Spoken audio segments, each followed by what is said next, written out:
दोन पवित्र नद्यांचा संगम, घाटावर घुमणारा दत्त नामाचा गजर आणि हजारो भक्तांच्या श्रद्धेचं केंद्र हीच आहे नरसोबाची वाडी, जिला नृसिंहपूर म्हणूनही ओळखले जाते. नरसोबाच्या वाडीला पोहोचणं खूप सोपं आहे.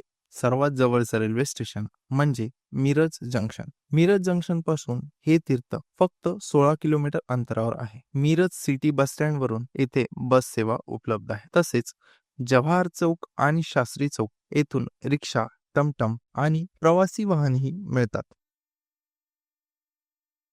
शहर मागे राहतं आणि हळूहळू सुरू होतो शांततेचा आणि अध्यात्माचा प्रवास. कोल्हापूरपासून सुमारे 51 किलोमीटर अंतरावर कृष्णा आणि पंचगंगेच्या संगमावर वसलेले हे प्रसिद्ध तीर्थक्षेत्र दत्त भक्तांसाठी अत्यंत पवित्र मानले जाते. असं सांगितलं जातं की श्री नृसिंह सरस्वती यांनी तब्बल 12 वर्ष तपश्चर्या केली. त्यांच्या अनेक चमत्कारांच्या कथा आजही भक्त मोठ्या श्रद्धेने सांगतात. मंदिराच्या मध्यभागी असलेला हा पवित्र औदुंबर वृक्ष आणि त्याखाली स्थापित मनोहर पादुका हेच या ठिकाणाचे मुख्य आकर्षण आहे. गाणगापूरला जाताना योगिनींच्या आग्रहामुळे स्वामींनी या पादुकांची स्थापना इथे केली अशी श्रद्धा आहे. पादुका विशेष म्हणजे सतत अभिषेक होऊ नये या पादुका झिजत नाही, म्हणून त्या चंद्रकांत पाषाणाच्या असाव्यात असे म्हटले जातं. मंदिराभोवती मोठा गोलाकार मंडप आहे.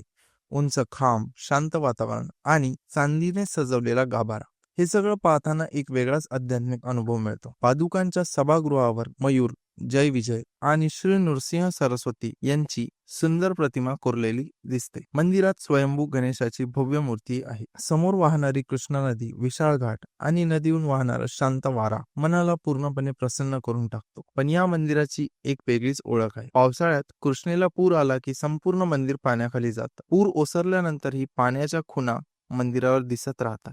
जणू निसर्ग स्वतः इतिहासाची साक्ष देत असतो. या मंदिरामागे एक ऐतिहासिक कथाही सांगितली जाते. विजापूरचा आदिलशाह आपल्या अंध झालेल्या मुलीसाठी येथे आला होता. पुजाऱ्याने दिलेला अंगारा मुलीच्या डोळ्याला लावताच तिला दृष्टी प्राप्त झाली आणि आनंदित होऊन आदिलशहाने औरवाड आणि गौरवाड ही गावे देवस्थानाला इनामी दिली. याच कारणामुळे या मंदिरावर कळस नाही, कारण हे मंदिर मुस्लिम बादशहाने बांधल्याचे सांगितले जाते. इथून फक्त 3 किलोमीटरवर आहे कुरंदवाड. स्वातंत्र्यपूर्व काळातही हे एक समृद्ध संस्थान होतं. इथला नदीवरील घाट पाण्यासारखा आहे आणि पुढे अवघ्या 15 किलोमीटर आहे खिद्रापूर, त्यांच्या प्राचीन मंदिरासाठी प्रसिद्ध आहे. नरसोबाची वाडी हे फक्त एक मंदिर नाही, ही एक श्रद्धा, शांतता आणि अध्यात्म अनुभवायची जागा आहे. इथे आल्यानंतर मन नकळत शांत होतं आणि कदाचित म्हणूनच हजारो भक्त पुन्हा पुन्हा इथे येतात. चला मित्रांनो, पुन्हा भेटू नव्या प्रवासात. तोपर्यंत